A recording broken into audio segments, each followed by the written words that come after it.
afuna emmere ng'ovango ddali ku sayidi kwe kuli emba ate nafuna ng'asemberanga tuwa ow'ekyalo tukoze bulungi taata akasowani ng'olese kati nikanaakukusaako mukwano yeta tukote nkongere mu kamera akasowani ko katini nnyo genda wali ofuna enva kwata yino olye akaceere mwongere wadde katini nnyo baana eyo muvubuka omusaayi gwamuwedde mudda muwa kamera akalye leeta leeta esowani mukwano mwongere agende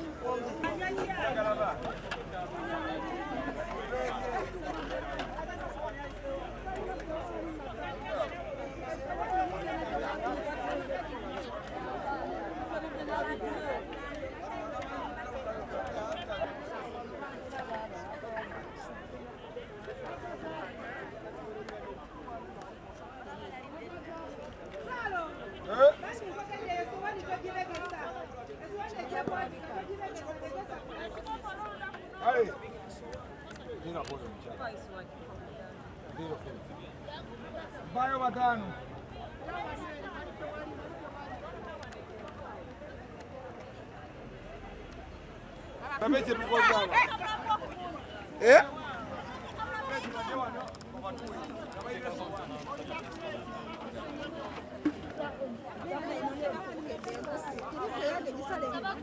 Kale.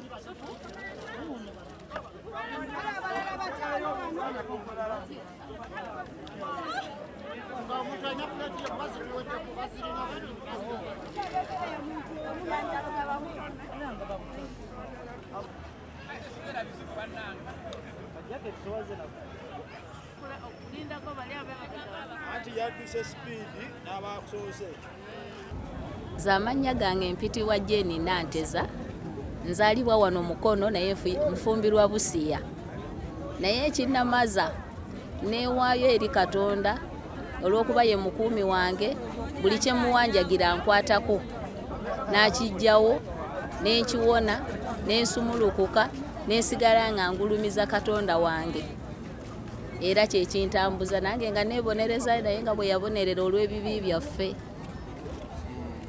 Nina era nzalibwa Busiya naye kati wano ndigenda na Mugongo kulamaga kuba kati nakalemega myaka kati 16 naye ekigendera kyange buli lwe namaga ndina okukifuna kyova olaba nateekamu amaanyi njagala kulamaga era ntambula n'ebigere buli mwaka buli kyenjagala nkifuna kyokka nnumirira nnyo mbeere nga ntambula okugenda na Mugongo lala amaka gange basimulukuka nze mwenyini nange simulukuka nfunamu ebyenjawulo nnyo kyova njagala nnyo okugenda na Mugongo. Tuzwera Tororo Dayosisi nga tuzwereire omupalisi yawulangira twebalya ekisa kya Katonda okubanga kitusobozeserye okubanga tutuuka omukifo kinu ebeire byangu bana iswe bangi ababire nga akosora omunzira omwo n'omukama namwebalya okubanga sonsona tiimu yaiswe otuzwire kabumba nte okuzwe kadama tukulembeire kusa era namwebalya ino niye Lebo James okuzwa omupalisi yekakunyumunyu omudinale y'Obudaka omudayosisi y'Etororo ne baliyo Kibumba soozesera okuba nga tutambulira natutuuka mu kifo kino. Nsaba Kibumba abantu bombona nga batambwire bano batuuka mu kifo kino. Nsaba Katonda abe nga tuwulira okusaba kwaiswe era ebyegendererwa byaisu byonna ebbanga tusobola okuba nga tutambula ntutuuka mu kifo kino. Okibumba asobola okuba nga abayamba n'abanamawulire mwebala okwiza otukolamu omulimu otugasa kubanga nga sitenga muwulawo abantu nga tebyandiwonekere. Nsaba Kibumba abe nga awulira okusaba kw'abantu boona boona ebyamagero byakolewanga ku bantu bombona na buli muntu ekyatako mu bulamu bwe. Kibumba asobola okuba nga muwulira era asobola okuba nga mugabirira.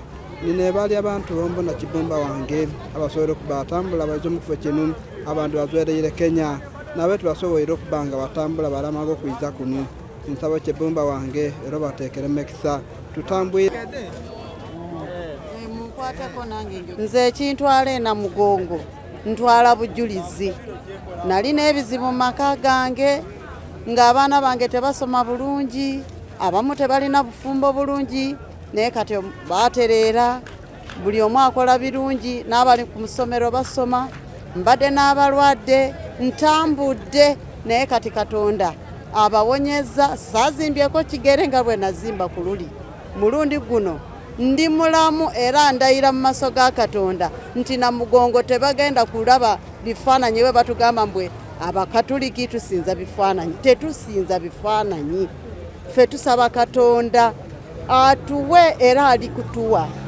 Najja wano nga nzimbye ebigere omwaka oguwadde nga sobola nakutambula naye kati ndi mulamu ntambudde sizimbyeko kigere wadde kimu. Ndi mulamu nnyo era ngenda kutwala bujulizi buyitirivu bwe buti obujjudde. Nze nva Busia, nva mu Church Butangasi, Lumino Parish, ndi Musamya. My name is Namkoabe. I'm going to Mugongo to thank God all days who have worked up to Ruda, up to reach to Namugongo tomorrow. I thank God to give me some knowledge and help us in our fridge. There is some dangers and there is some things I prayed God to help us in our fridge to resist that thief to become good men and women. I have ended from there. Okay, thank you.